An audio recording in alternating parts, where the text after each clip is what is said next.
കാരണം ഈ ദൃശ്യം ഇറങ്ങുമ്പോഴും ദൃശ്യം 3 ജോർജ് കുട്ടി ഒരു വലിയ ക്ലാസിക് ക്രിമിനൽ ആയിട്ടാണ് ആളുകൾ വാഴ്ത്തുന്നത്. പക്ഷെ അതിന്റെ ഇൻസ്പിറേഷൻ കൊണ്ട് ഇപ്പോഴും പല ആളുകൾ പല ക്രൈംസും കമ്മിറ്റ് ചെയ്യുന്നുണ്ട്. ഈ ദൃശ്യത്തിന് ഓരോ പതിപ്പ് വരുമ്പോൾ ശരിക്ക് പോലീസുകാരുടെ ഉള്ളിൽ ഒരു വാർണിംഗ്, ഒരു അലർട്ട് അങ്ങനെ സംഭവിക്കുന്നുണ്ടോ? പോലീസുകാർക്ക് ഇതുകൊണ്ട് സൗകര്യമുണ്ടായിട്ടുള്ള എന്നാണ് ഞാൻ വിശ്വസിക്കുന്നത്. അതിൻ്റെ കാരണം എന്താണെന്ന് വെച്ചാൽ ഇതിന് ഈ ദൃശ്യം 1 ഉം. കഴിഞ്ഞതിന് ശേഷം ആ തരത്തിൽ നടത്തിയ ക്രൈംസിൽ ഒരു 4 എൻ്റെ നേതൃത്വത്തിൽ തന്നെ ഡിറ്റക്ട് ചെയ്യപ്പെട്ടിട്ടുണ്ട്. അപ്പോൾ അത് സത്യം പറഞ്ഞാൽ ഒരു മോഡസ് ഈ ക്രിമിനൽസിന് ഉണ്ടാക്കി കൊടുത്ത് അവരെ വഴിതെറ്റിക്കുകയാണ് ചെയ്തതെന്നുള്ളതാണ് എൻ്റെ അഭിപ്രായം. അതുകൊണ്ട് ദൃശ്യം മോശമാണെന്ന് ഞാൻ പറയുന്നില്ല. ആ. പോലീസിന് കുറച്ചുകൂടി സൗകര്യമായി എന്നുള്ളതാണ് സത്യം പറഞ്ഞാൽ. പക്ഷേ ക്രിമിനൽ സ്വഭാവവും താത്തവൽക്കരിക്കുന്ന ഒരു സമൂഹത്തിനും ആശാസ്യമല്ല. ഉം. സിസ്റ്റത്തിന് നമ്മളുടെ ഈ പ്രത്യേകിച്ച് മലയാളിക്ക് ഒരു ആൻറ്റി എസ്റ്റാബ്ലിഷ്മെൻ്റ് അജണ്ട എപ്പോഴും മനസ്സ് സൂക്ഷിക്കുന്നവനാണ് മലയാളി. വ്യവസ്ഥാപിതമായ എല്ലാ പ്രവണതകൾക്കും എതിരെ നിൽക്കുന്ന ഞാൻ മിടുക്കനാണ് എന്ന് കരുതുന്ന ഒരു മലയാളിയെ നമുക്ക് സോഷ്യൽ മീഡിയയിലൊക്കെ വളരെ വളരെ അനാദൃശ്യമായ രീതികളിൽ അവൻ പ്രതികരിക്കുന്നത് കാണാം. ഇപ്പം ഉന്നത സ്ഥാനത്തിരിക്കുന്ന എല്ലാവരെയും പേര് വിളിച്ച് ആക്ഷേപിക്കുക, അതിൻ്റെ കൂട്ടത്തിൽ 2 തെറി വാക്കുകൾ ചേർക്കുക, അങ്ങനെ ചെയ്തു കഴിയുമ്പോൾ ഒരു ഹീറോ ഇമേജ്. ഞാൻ ആർക്കും വശപ്പെടാത്ത ഒരാളാണെന്നും വളരെ സുചിന്തിതമായി ഇമ്പാർഷ്യലായി നിഷ്പക്ഷമായ അഭിപ്രായമതിയാണ് ഞാനെന്നും ഒക്കെ ഉള്ളൊരു ഇമേജ് എനിക്ക് സൃഷ്ടിച്ചെടുക്കാൻ സാധിക്കുന്നുള്ളൊരു അബദ്ധജടിലമായ ധാരണ കൊണ്ടാണ് പലരും അങ്ങനെയൊക്കെ ചെയ്യുന്നത്. നേരിട്ട് കാണുമ്പോൾ നമ്മളെ വന്ന് ഒന്ന് വണങ്ങാൻ പോലും ധൈര്യമില്ലാത്തവരാണ് പലപ്പോഴും ഇരുന്നിട്ട് ഈ ഏതോ ഒരു സിസ്റ്റത്തിൻ്റെ മറയിലിരുന്നു കൊണ്ട് ഇങ്ങനെയൊക്കെ പറയുന്നത്. നമ്മളെന്ന് പറയുന്നത് എന്നെയല്ല ഞാൻ ഉദ്ദേശിച്ചത്, സമൂഹത്തിൽ നിർണായകമായ സ്ഥാനങ്ങളിലിരിക്കുന്ന എല്ലാവരെയും. അത് നമ്മളിപ്പോൾ സോഷ്യൽ മീഡിയ എടുത്തപ്പോൾ ഒരാളെക്കുറിച്ചിപ്പോൾ ഒരു എന്തെങ്കിലും ഒരു കഥ, ഒരു വീഡിയോ വന്നാൽ അതിനടിയിലുള്ള കമൻസ് വായിക്കുമ്പോൾ നമുക്ക് മനസ്സിലാവും ഇവനൊക്കെ കള്ളം തന്നെയാണ്. വളരെ നാച്ചുറൽ ആയിട്ടുള്ള കമൻറ്റാണ് ഇത്. ഈ മനുഷ്യൻ്റെ ഈ അസഹിഷ്ണുതയുടെ ഭാഗമായിട്ട്, ആൻറ്റി എസ്റ്റാബ്ലിഷ്മെൻ്റ് അജണ്ടയുടെ ഭാഗമായിട്ടാണ് ഈ ചിന്തകൾ വരുന്നത്.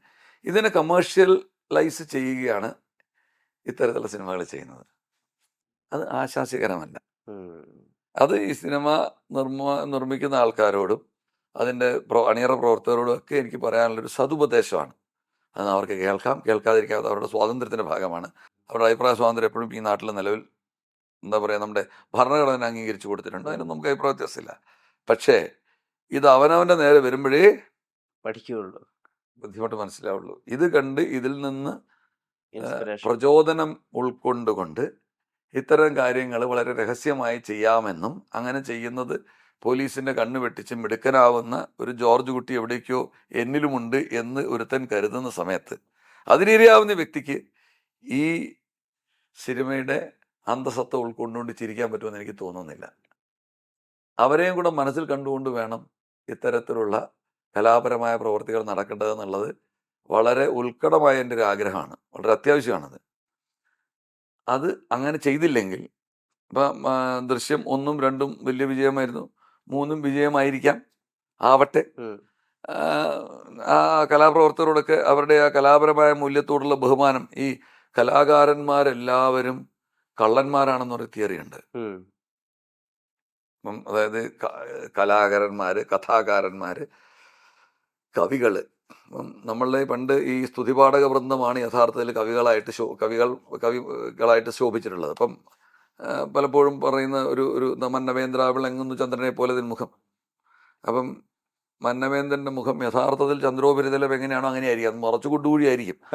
എന്നാൽ പോലും കവി പറയുന്നു, മന്നവേന്ദ്രാവിളങ്ങും ചന്ദ്രനെ പോലെ മുഖം എന്ന് പറയുമ്പോൾ ചന്ദ്രശോഭ ചന്ദ്രനെ ഞാൻ ഇവിടുന്ന് നോക്കിയാൽ കാണുന്ന ശോഭ എനിക്കുണ്ടെന്ന് കവി പറഞ്ഞ് തെറ്റിദ്ധരിച്ചിട്ട് ഈ മന്നവേന്ദ്രൻ വീരശൃംഖല കൊടുത്ത് ആദരിക്കുന്ന കവികളുടെ നിന്ന് തുടങ്ങി അയഥാർത്ഥമായൊരു ലോകത്തെ യഥാർത്ഥമാണെന്ന് ദ്യോതിപ്പിക്കുമാറ് ചിത്രീകരിക്കുന്നവനാണ് കലാകാരൻ.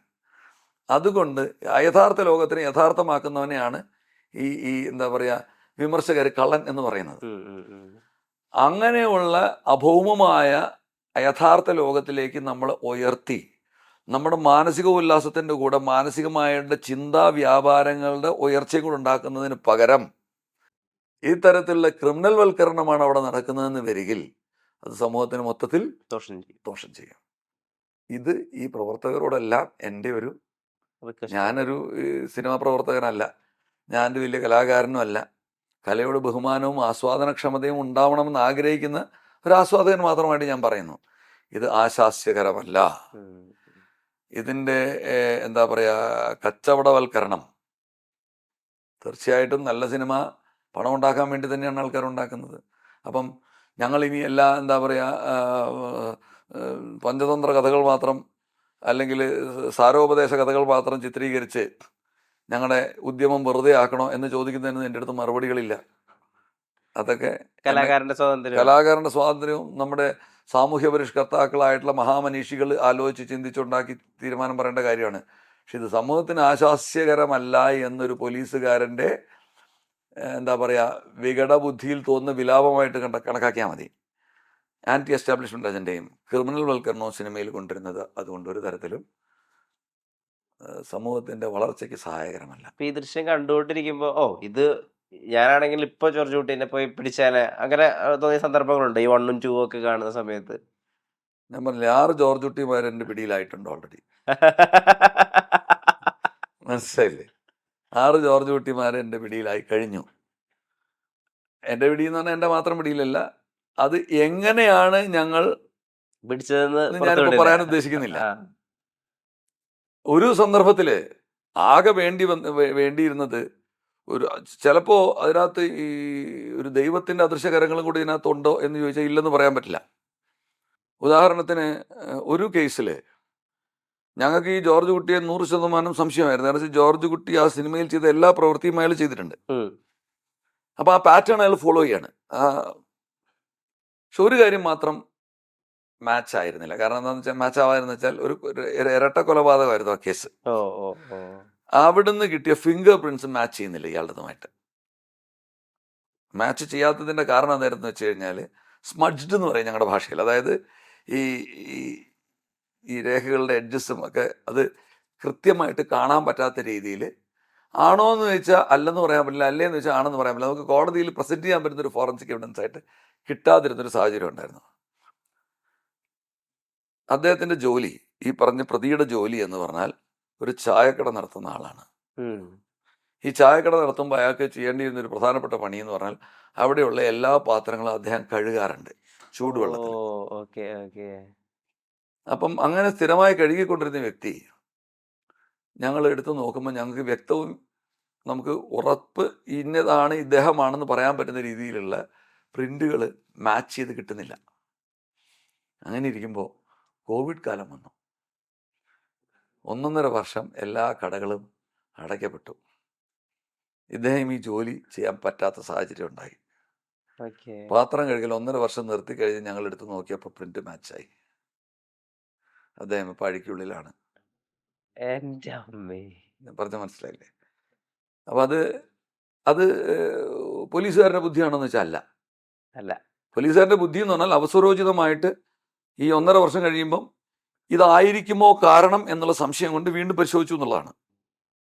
അപ്പം കൃത്യമായി തെളിയാതിരുന്ന സാധനം വ്യക്തമായി തെളിഞ്ഞു കിട്ടി.